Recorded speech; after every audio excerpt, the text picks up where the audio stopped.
گندگی عام ہوتی چلی جائے گی۔ اللہ کے پیارے نبی فرماتے ہیں کہ 3 لوگ ایسے ہوں گے جن کی طرف اللہ تعالیٰ قیامت کے دن نہ تو دیکھے گا، نہ بات چیت کرے گا، نہ پاک اور صاف کرے گا۔ ان 3 لوگوں میں کوئی انسان بھی ہوگا، الدیوس الذی یقر فی اہلہ الخبث، وہ بے غیرت انسان، وہ دیوس انسان، وہ بے شرم انسان جس کے گھر میں غلط کام ہو رہا ہو اور اس کو کوئی فرق نہ پڑتا ہو، اس بے غیرت سے بھی اللہ تعالیٰ قیامت کے دن ناراض ہو جائے گا۔ تو میرے بھائیوں زناکاری اور بدکاری سے اگر اپنے گھروں کو بچانا ہے تو ہمیں اور آپ کو اپنے اندر غیرت پیدا کرنی ہوگی اور گھر کی عورتوں کو شرم و حیا سے آراستہ کرنا پڑے گا۔ اور 2 چیزیں اور بیان کر کے بات ختم کرتا ہوں، 10 منٹ کا ٹائم میرے پاس بچا ہے۔ ایک اور چیز ہمیں سماج کے اندر دیکھنے کو ملتی ہے، ہمارے سماج میں اس وقت ہم نیپال میں بیٹھے ہوئے ہیں۔ کل میں مولانا جلال الدین قاسمی صاحب کے ساتھ میرا پروگرام نیپال کے لمبنی میں تھا۔ قاسمی صاحب کہنے لگے مولانا جب سونولی بارڈر ہم نے کراس کی ہے، داہنی طرف بھی شراب کی دکان ہے، بائیں طرف بھی، بارڈر کے اندر داخل ہوتے ہی شراب کی دکانیں شروع ہو جاتی ہیں۔ شراب اس قدر عام ہے اور یہ شراب پینے والا صرف کافر نہیں ہے، صرف مشرک نہیں ہے، یہ شراب پینے والا مسلمان بھی ہے اور بڑی تعداد میں مسلمان نوجوان شراب پی رہا ہے۔ میرے بھائیوں یہ شراب کی لعنت، یہ نشے کی لعنت آپ کے گھر کو برباد کر رہی ہے، آپ کی روزی روٹی کو برباد کر رہی ہے۔ جب شراب پی کر کے نوجوان گھر میں آئے گا، کتنے لائٹ کٹ جانے کی وجہ سے تھوڑا سا بیچ میں ڈسٹربنس ہوا، بہرحال آپ حضرات سکون سے بیٹھے، میں اپنی بات کو سمیٹ کر کے بات ختم کرنے جا رہا ہوں۔ بات میں کر رہا ہوں شراب۔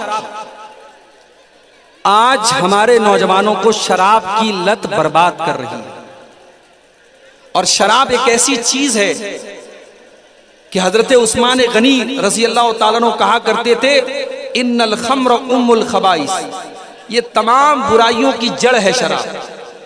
ایک انسان جب شراب پی لے گا وہ زنا بھی کر سکتا ہے، شراب پی کر کے انسان قتل بھی کر سکتا ہے۔ شراب پی کر کے آج کتنے روڈ ایکسیڈنٹ ہو رہے ہیں اور آج ہمارے نوجوان اس شراب کی لعنت میں گرفتار ہیں۔ میرے بھائیوں ایک مسلمان کے لیے بس اتنا کافی ہے کہ اس کے رب نے قرآن میں جب شراب کو حرام کیا تو صرف اتنا نہیں کہا کہ شراب مت پیو، بلکہ اللہ نے کیا فرمایا، یا ایھا الذین آمنوا انما الخمر والمیسر والانصاب والازلام رجس من عمل الشیطان۔ اے ایمان والو، یہ شراب اور جوا یہ گندے کام ہیں، یہ شیطان کے کام ہیں، فاجتنبوہ، تم ان سے بچو، لعلکم تفلحون، تبھی تم کامیاب ہو سکتے ہو۔ انما یرید الشیطان ان یوقع بینکم العداوۃ والبغضاء فی الخمر والمیسر ویصدکم عن ذکر اللہ وعن الصلاۃ۔ شیطان یہ چاہتا ہے تو شراب پی کر کے اور جوا کھیل کر کے ایک دوسرے سے لڑائی کرو، ایک دوسرے کے دشمن بن جاؤ، اور شیطان یہ چاہتا ہے تم شراب کے نشے میں پڑھ کر کے اللہ کے ذکر سے اور نماز سے دور ہو جاؤ۔ جتنی دیر انسان نشے کی حالت میں رہے گا وہ نماز سے دور رہے گا، اللہ کے ذکر سے دور رہے گا۔ اس لیے میرے نوجوان ساتھیوں، شراب کو ترک کر دو، شراب کو چھوڑ دو، شراب سے اپنے آپ کو بچاؤ، اپنے گھر اور پریوار کو بچاؤ۔ یہ ایسی لت ہے جو آپ کے گھروں کو برباد کر دے گی۔ اور اللہ کے نبی کیا فرماتے ہیں، صحیح مسلم کی روایت ہے کہ جو انسان شراب پیے گا، اللہ کا وعدہ ہے، اللہ نے اپنے ذمہ وعدہ کر کے رکھا ہے کہ جو شراب پیے گا ان یسقیہ من طینۃ الخبال، اللہ تعالیٰ اس کو جہنمیوں کا پیپ اور مواد پلائے گا، اسے جہنمیوں کا گندا خون پلایا جائے گا، اسے جہنمیوں کا پیپ اور مواد پلایا جائے گا۔ آج شراب کی یہ لعنت بھی، میں ابھی فلائٹ سے آ رہا تھا کاٹمنڈو سے جنک پور کے لیے، تو میرے آس پاس میں 2-4 بیوڑے جو ہے شرابی لگ رہا ہے وہ بیٹھے ہوئے تھے، اور شراب کی جو گند ہوتی ہے، جو مہک ہوتی ہے، وہ مجھے پریشان کر رہی تھی۔ جو انسان شراب کی مہک، جو شراب نہیں پیتا ہے اور جو شراب کو حرام سمجھتا ہے، اسے شراب کی مہک بھی برداشت نہیں ہوتی ہے۔ میرے پیارے ساتھیوں، اپنے ایمان کو اتنا مضبوط کرو کہ آپ کے گھر میں اور آپ کے پریوار میں یہ لعنت نہ آئے، اور شراب کی اس لعنت سے اپنے آپ کو اور اپنے گھر والوں کو بچاؤ۔ اور آخری چیز یہی کہوں گا میرے بھائیوں، اللہ نے قرآن کے 28ویں پارے میں ہمیں اور آپ کو یہ پیغام دیا ہے، قُوا أَنفُسَكُمْ وَأَهْلِيكُمْ نَارًا، اے ایمان والو اپنے آپ کو اور اپنے گھر والوں کو جہنم کی آگ سے بچاؤ، اس کا ایندھن انسان اور پتھر ہے۔ اگر ہمیں اور آپ کو اپنے گھر پریوار سے محبت ہے، اپنے بیوی بچوں سے محبت ہے، اور ہم ان کی چنتا کرتے ہیں، ان کی فکر کرتے ہیں، تو میرے بھائیوں انہیں جہنم کی آگ سے بچانے کی بھی ہم فکر کریں۔ اللہ سے دعا کرتے ہیں رب العالمین ہمارے نوجوانوں کی اصلاح فرما دے۔ رب العالمین جن برائیوں کی طرف اشارہ کیا گیا ہے ان تمام برائیوں سے ہمارے نوجوانوں کی حفاظت فرمائے۔ اللہ ہماری ماں بہنوں کی بھی اصلاح فرما دے۔ آج کی یہ پیام امن کانفرنس اللہ تعالیٰ اس کو حسن و خوبی کے ساتھ انجام تک پہنچانے کے ہم سب کو توفیق عطا فرمائے۔ اللہ ہم سب کو کہنے سننے سے زیادہ عمل کی توفیق دے، آمین۔ وآخر دعوانا الحمدللہ رب العالمین، والسلام علیکم ورحمۃ اللہ وبرکاتہ۔